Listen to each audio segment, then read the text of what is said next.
Gilgamesh sous-titré « Redécouvrir le chef-d'œuvre de la littérature babylonienne » est bien ce qu'il est.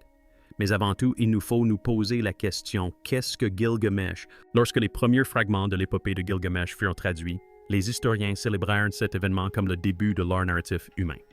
Andrew George, quant à lui, y vit quelque chose de bien plus dangereux, le moment où l'humanité rouvrit une porte que les civilisations antiques avaient scellée pour une raison bien précise. Il affirma que les tablettes contenaient un savoir trop précis pour être un mythe des récits détaillés de la création, de la destruction et des limites imposées à la vie humaine. Des références astronomiques, une lune, une étoile, divers symboles, dont certains pourraient même être représentés par une montre-bracelet, une technologie utilisée il y a 60 ans.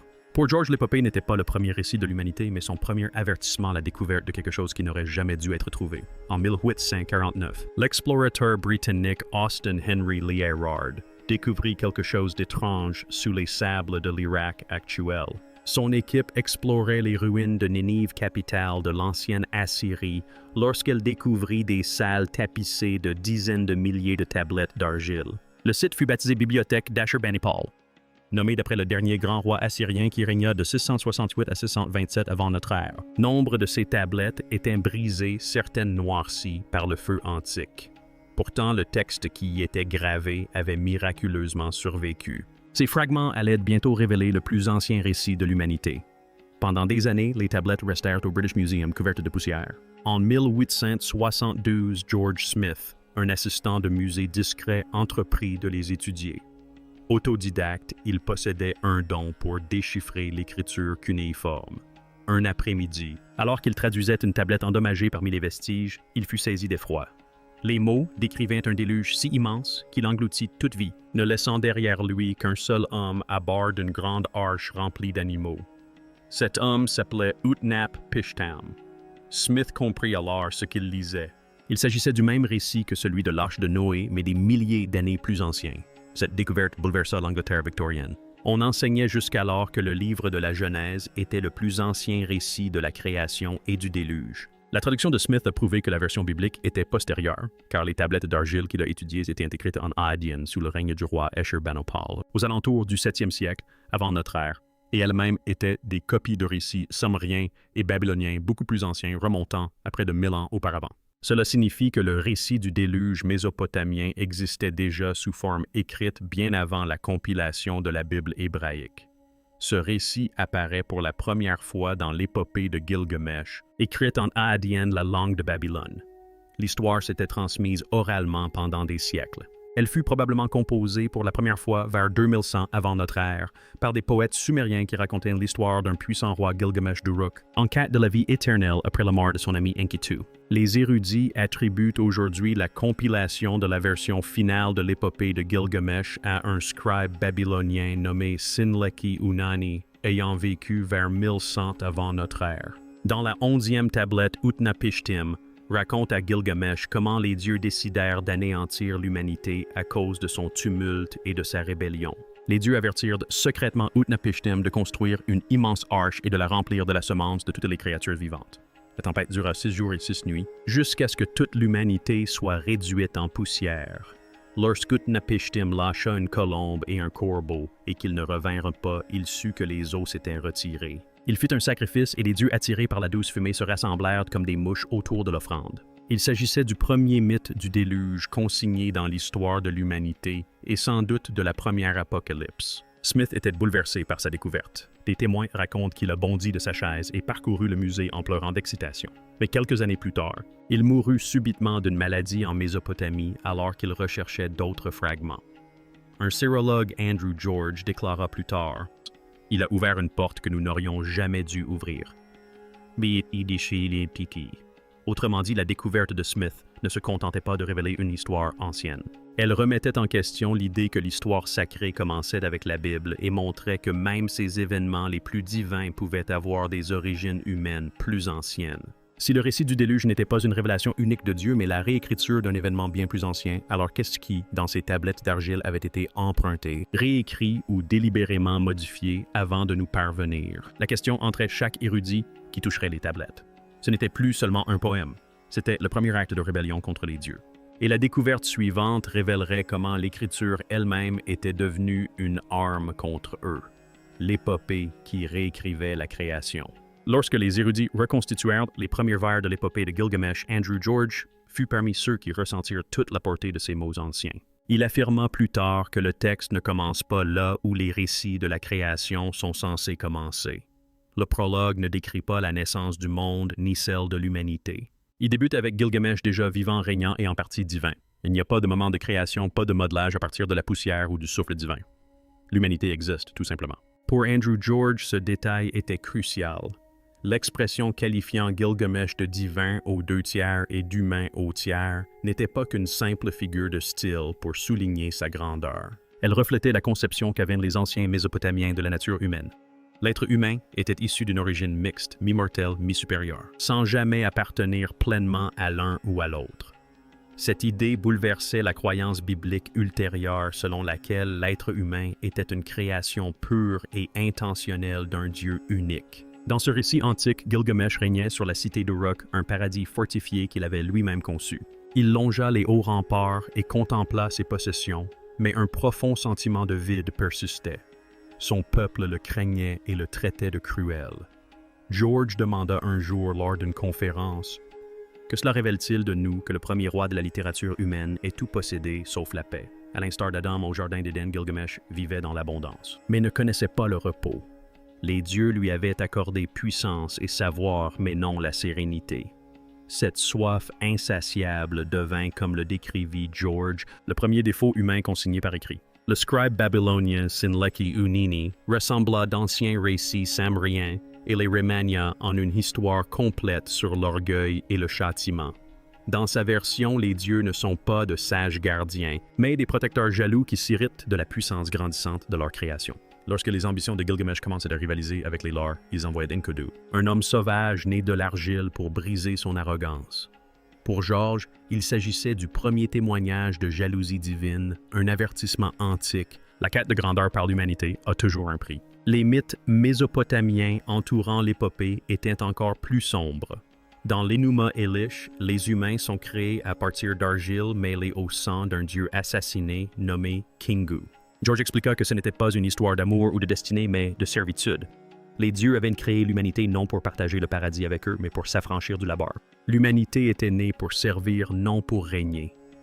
Cette sombre idée, pensait George, avait persisté à travers le temps, se transformant sans jamais disparaître. Lors de la traduction, il remarqua que les premiers versets employaient un pluriel pour désigner les créateurs. Ce même pluriel apparaît dans la Genèse, un où Dieu est appelé Elohim, c'est-à-dire les dieux. George se demanda si les deux traditions puisaient à une source commune et oubliaient une époque où la création était l'œuvre de nombreuses puissances.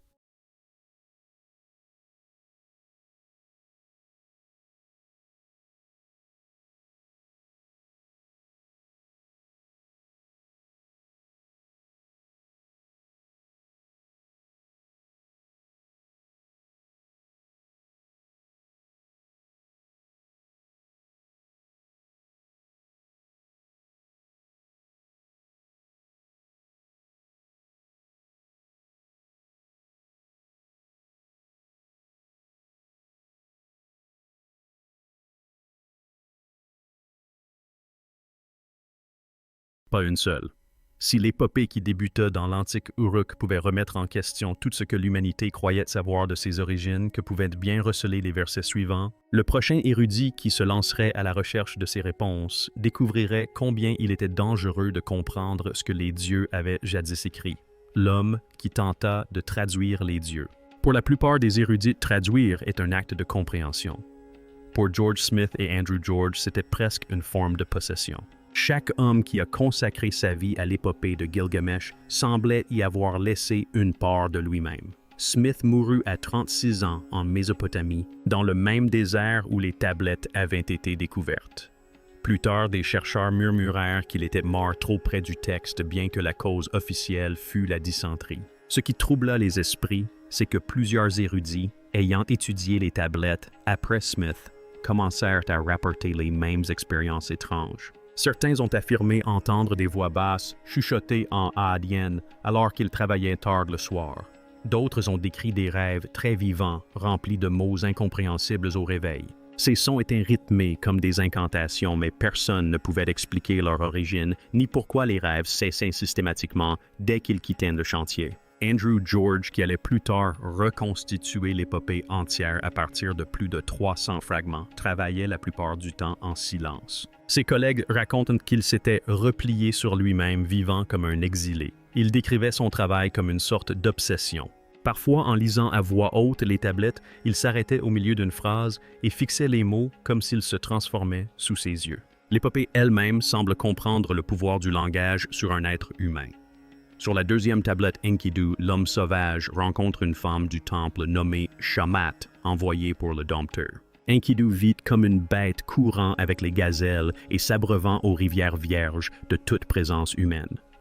Shamat utilise la parole, le chant et la tendresse pour l'arracher à la nature sauvage. Le texte dit « La courtisane parla et son esprit s'ouvrit. Ces mots ont éveillé en lui une conscience de soi, lui révélant ce que signifie être humain. » C'est l'un des premiers moments de la littérature où le langage lui-même transforme la nature d'un être. George disait souvent que cette phrase le hantait. Il se demandait si les traducteurs éprouvaient la même chose, devenant à chaque fois quelque chose de nouveau en extrayant du sens de mots anciens. Il confiait en privé que plus il traduisait, moins il se sentait l'auteur de ses propres phrases. « Parfois, j'ai l'impression que le texte me traduit », a-t-il déclaré à un journaliste. Ces notes ont commencé à glisser de la description à la récréation. Au lieu de « Gilgamesh pleure », il écrivait « Je pleure ». En lisant le vers « Celui qui a vu l'abîme », George se mit à utiliser le présent disant « Je vois l'abîme ». Les élèves le remarquèrent et trouvèrent cela poétique. Ses amis pensèrent que c'était de la fatigue, mais George lui-même affirmait que les mots avaient une volonté propre. Dans les traditions anciennes, les mots avaient du pouvoir. Dans la mystique juive, on croyait que mal prononcer le nom divin pouvait entraîner la folie ou la mort. Andrew George comparait souvent cette idée à ce à quoi il était confronté dans ses propres travaux. La langue akkadienne utilisée sur les tablettes de Gilgamesh n'était pas une langue ordinaire. C'était la langue des prêtres et des magiciens employée dans les prières, les serments et les malédictions. La traduire impliquait bien plus que de simplement lire. Il s'agissait de prononcer les mêmes sons que les anciens scribes utilisaient autrefois pour invoquer leurs dieux ou tenter de chasser les mauvais esprits. George comprit que chaque traduction était, en un sens, une réactualisation de ces rituels. Il commença à se demander si les tablettes avaient été écrites ainsi intentionnellement, non seulement pour raconter une histoire, mais aussi pour produire un effet particulier lors de leur lecture à voix haute. Vers la fin de son travail, il remarqua un phénomène inexplicable. Certains passages se révélaient incohérents lors de leur traduction. À chaque relecture, le sens semblait se modifier.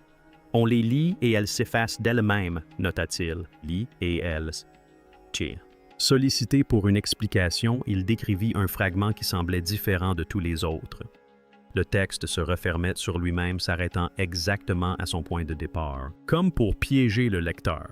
Ce fut la seule tablette qu'il ne put jamais achever et elle devint celle qui le hantait le plus, la tablette cachée qui n'aurait jamais dû exister. Pendant des siècles, on a cru que l'épopée de Gilgamesh s'achevait avec la tablette 12, le chapitre énigmatique où Enkidu revient mystérieusement d'entre les morts. Le texte montre Gilgamesh s'entretenant avec son ami disparu depuis longtemps, l'interrogeant sur la vie aux enfers. Les érudits se sont efforcés d'en percer le mystère. Dans les tablettes précédentes, Enkidu était déjà mort, avait fait son deuil et avait été enterré.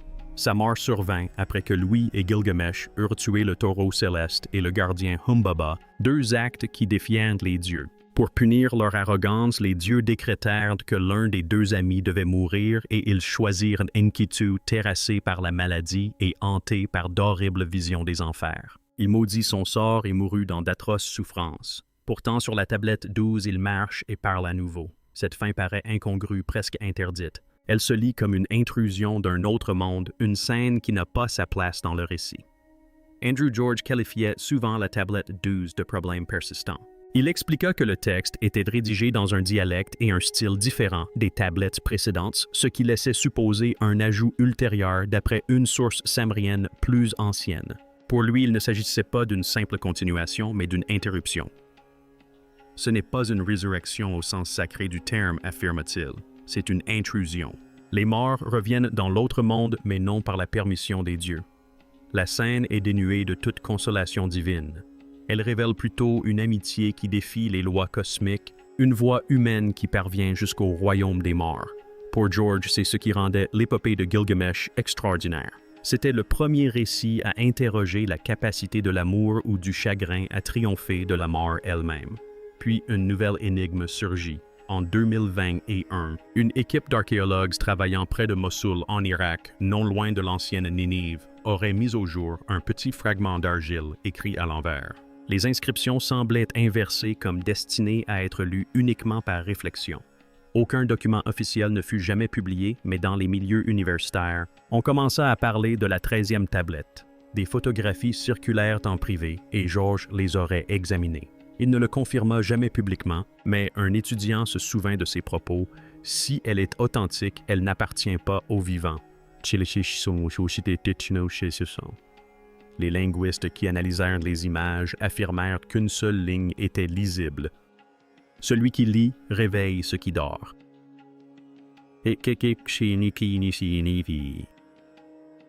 La disposition du texte inversé rappelait celle des incantations de l'ancienne Mésopotamie, notamment celle de la descente d'Ishtar, où l'écriture en miroir était utilisée pour les messages destinés aux morts. La tablette dont on parlait ne poursuivait pas l'histoire d'Enkidu.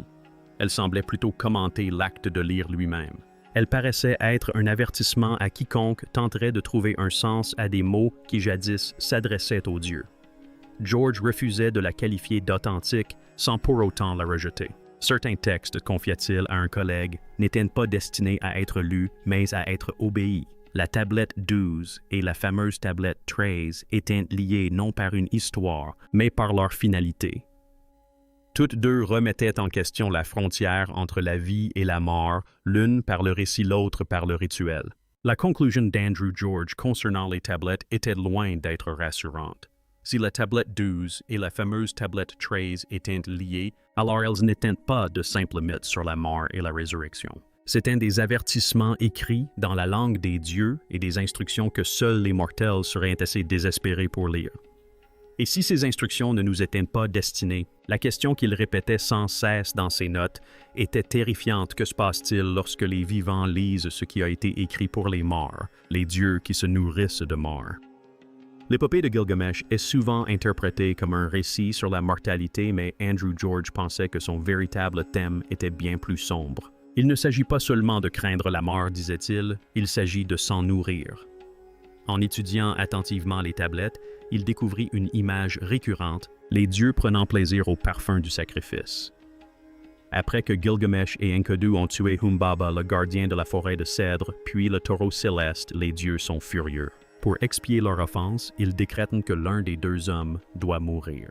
La mort d'Enkidu est présentée comme un châtiment, mais George soutenait que le texte suggérait autre chose. Les dieux se rassemblent comme des mouches autour du sacrifice. Cette expression, a-t-il fait remarquer, est la plus ancienne description de l'appétit divin.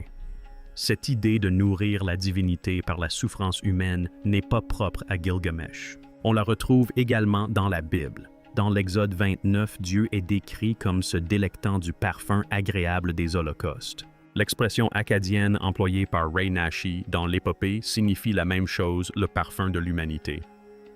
Ce que les deux traditions partagent, c'est la croyance que la satisfaction divine provient de la mort, que l'acte de sacrifice maintient l'équilibre cosmique. En Mésopotamie, les familles déposaient de la nourriture et des boissons devant les statues de leurs dieux afin que ces figures divines puissent se nourrir. Les temples servaient aussi de cuisine. Le système de culte reposait sur le fait de nourrir ce que les humains craignaient le plus, les forces invisibles qui régissaient leur destin. George a pointé du doigt une phrase omise qu'il avait trouvée mentionnée dans une tablette de commentaires endommagés. « Ils boivent le parfum des morts ». Il pensait que cette phrase n'était pas symbolique, mais une affirmation littérale de leur croyance. Pour les anciens Mésopotamiens, les dieux ne se nourrissaient ni de lumière ni d'air, ni de pouvoir divin. Ils se nourrissaient de l'énergie provenant de la mort elle-même, de l'instant où la vie s'achevait et où quelque chose d'éternel était libéré. À leurs yeux, chaque mort nourrissait les dieux et maintenait l'équilibre de l'univers. Cela signifiait que la mort d'Enkidu dans le récit n'était pas seulement une punition pour avoir tué le taureau céleste. Elle faisait partie d'un système de dons. Les dieux exigeaient la vie et Enkidu devint leur offrande. Le chagrin de Gilgamesh, son deuil, ses larmes et même son récit devinrent partie intégrante de cette offrande. Chaque fois que l'on se souvenait des morts ou que l'on racontait l'histoire, on répétait l'acte qui nourrissait les dieux. La fameuse 13e tablette semblait confirmer cette idée. Son verset « Celui qui lit et veille ce qui dort » prit un sens nouveau pour George. Si la 12e tablette montrait les esprits d'Enkidu s'adressant à Gilgamesh depuis les enfers, la 13e avertissait que la lecture de ces mêmes mots pouvait entraîner la même chose. Chaque fois que l'histoire était lue ou racontée à voix haute, elle pouvait symboliquement ramener les morts à la conscience, maintenant ainsi leur présence et le pouvoir des dieux actifs parmi les vivants. La conclusion de George était troublante. Si les dieux puisent leur force dans le chagrin humain, alors ils ont besoin que les hommes continuent de pleurer et de se souvenir. L'oubli les affamerait. Le souvenir les maintient en vie. L'épopée de Gilgamesh craignait-il survie précisément pour cette raison? Elle remplit toujours la même fonction ancestrale. Elle perpétue le cycle de la mort, de la mémoire et de la soif divine. Si cette croyance est vraie, alors l'immortalité n'est pas un don des dieux, mais leur plus grande menace. Un monde sans mort anéantirait leur pouvoir. Et c'est pourquoi, selon George, l'épopée de Gilgamesh perdure, les dieux refusent de la laisser mourir. L'épopée qui refuse de mourir. Lorsqu'Andrew George prit sa retraite, il pensait avoir achevé l'œuvre de sa vie. Mais l'épopée de Gilgamesh refusa de s'arrêter là. Quelques mois après sa dernière conférence, de nouveaux fragments commencèrent à apparaître. Certains furent vendus anonymement à des musées, d'autres réapparurent dans des collections privées, sans que leur provenance soit clairement établie. Chaque fragment ajoutait des vers inédits pour les érudits.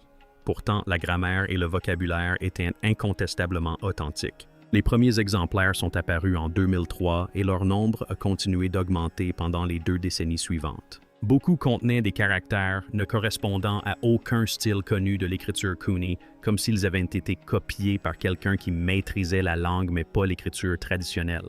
Pour les chercheurs, cette étrange résurgence semblait presque surnaturelle. George la décrivait comme le texte se réécrivant au fil du temps. Chaque génération semblait découvrir juste assez de nouveaux éléments pour alimenter le récit. Les scientifiques ont commencé à utiliser l'imagerie infrarouge et ultraviolette pour étudier des tablettes endommagées. Et les résultats ont épaissi le mystère. Cachés sous l'écriture visible, ils ont trouvé de faibles impressions des traces fantômes, comme les a appelées un chercheur, dont la forme changeait sous la lumière spectrale. À certains endroits, de nouveaux mots sont apparus là où il n'y avait auparavant que des fissures. Scannés à nouveau quelques jours plus tard, ces mêmes zones présentaient un aspect différent.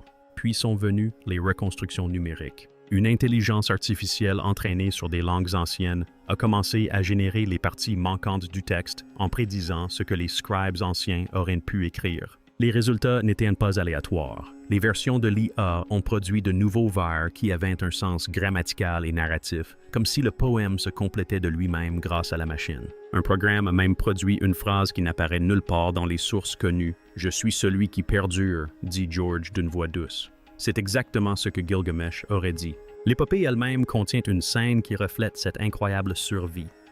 Dans la tablette 11, Utnapishtim parle à Gilgamesh de la plante de vie qui redonne jeunesse. Gilgamesh la récupère, mais avant qu'il ne puisse l'utiliser, un serpent la lui dérobe et se régénère. Le pouvoir de la plante n'est pas perdu. Il change simplement de forme. George aperçut le même schéma dans la pérennité de l'épopée. Chaque fois que le texte est endommagé, oublié ou réécrit, il renaît sous une nouvelle forme. À l'instar du serpent, le récit se nourrit de décomposition pour survivre. Pour certains, ces parallèles sont devenus troublants. Les exégètes religieux l'ont comparé au début de l'Évangile de Jean où il est dit « Au commencement était la parole, et la parole était avec Dieu, et la parole était Dieu. » Dans ce passage, la parole ou logos représente la parole divine qui devient vie par la création. Ils ont soutenu que l'épopée de Gilgamesh fonctionne de manière similaire. Ces paroles continuent de donner vie au récit chaque fois qu'elles sont prononcées ou lues. En ce sens, l'épopée est devenue une version pré-biblique de la parole vivante, survivant grâce à la mémoire et à la transmission orale. L'histoire n'avait plus besoin de son auteur. Elle vivait à travers ceux qui la faisaient revivre. George disait que chaque lecteur de Gilgamesh participe à sa renaissance. Chaque lecture accomplit le rituel. Il écrivait « Il vit à travers nous car nous ne pouvons nous empêcher de le réciter. Ce qui nous ramène à son ultime appel, non pas à décrypter davantage, mais à écouter avant que le cycle ne recommence. Avant de mourir, écoutez-moi. Dans ses dernières conférences publiques, Andrew George commençait souvent par ces mêmes mots empreints de douceur. Avant de mourir, écoutez-moi. Ceux qui étaient présents ont dit que sa voix portait un ton d'urgence plutôt que d'adieu. Il ne parlait plus comme un historien décrivant un texte ancien. Il parlait comme un homme qui en avait trop vu. Ce qu'il a révélé durant ces dernières années a troublé nombre de ses collègues. Il a averti que l'humanité commençait à suivre la même voie qui avait condamné son premier grand héros. L'antique quête d'immortalité jadis gravée dans l'argile se reconstruisait en circuit et en code. George rappelait souvent à ses étudiants que la plus grande erreur de Gilgamesh n'était ni sa cruauté ni son orgueil, mais son refus d'accepter ses limites. À la mort de son ami Enkidu, Gilgamesh ne put supporter l'idée de la fin. Il traversa déserts, montagnes et mers en quête de la vie éternelle pour finalement apprendre que la mort était le destin de toute l'humanité. Pourtant, dans les laboratoires modernes, George constata la réapparition de cette même soif de connaissance. L'intelligence artificielle, le clonage, la conscience numérique et le rêve de transférer l'esprit humain dans des machines n'étaient que de nouvelles versions d'une même obsession ancestrale. Nous poursuivons encore ce qui l'a détruit, a-t-il déclaré. Dans la dernière tablette de l'épopée Gilgamesh, prendre conscience que les grandes murailles qu'il a érigées autour d'Uruk subsisteront longtemps après sa disparition. Pendant des siècles, les lecteurs y ont vu un message sur l'importance de laisser un héritage durable. Andrew George, quant à lui, n'était pas de cet avis. Il soutenait que les dieux avaient permis à Gilgamesh de construire ces murailles, non pas comme une récompense, mais comme une épreuve. Il lui avait fait croire qu'il avait vaincu le temps, afin qu'il ressente la douleur de voir s'effondrer tout ce qu'il avait créé. Pour George, les murs n'étaient pas des symboles de réussite. Il lui rappelait que toute réalisation humaine, aussi grandiose soit-elle, disparaîtrait un jour.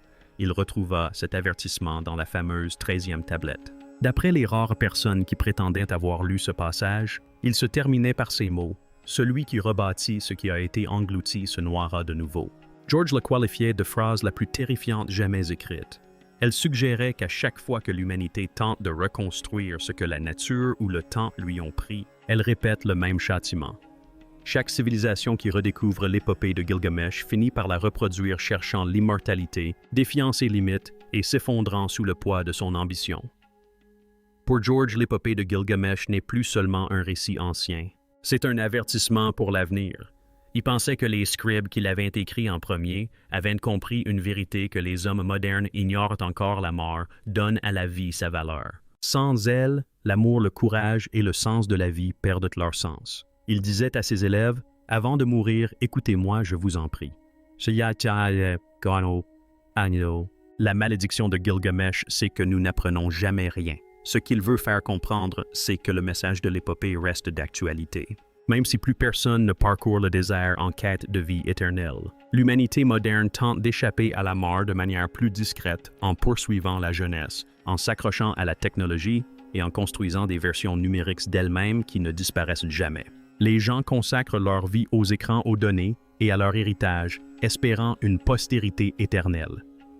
George nous met en garde. Cette obsession de l'immortalité nous aveugle sur une vérité simple: le sens de la vie n'existe que parce que le temps s'écoule. Son message est clair. L'épopée de Gilgamesh n'a jamais été seulement le récit de la quête d'immortalité d'un homme. Elle parle de la nôtre, de notre tentative incessante de repousser nos limites au lieu de les accepter pleinement. Et cette quête, dit-il, se poursuit encore aujourd'hui.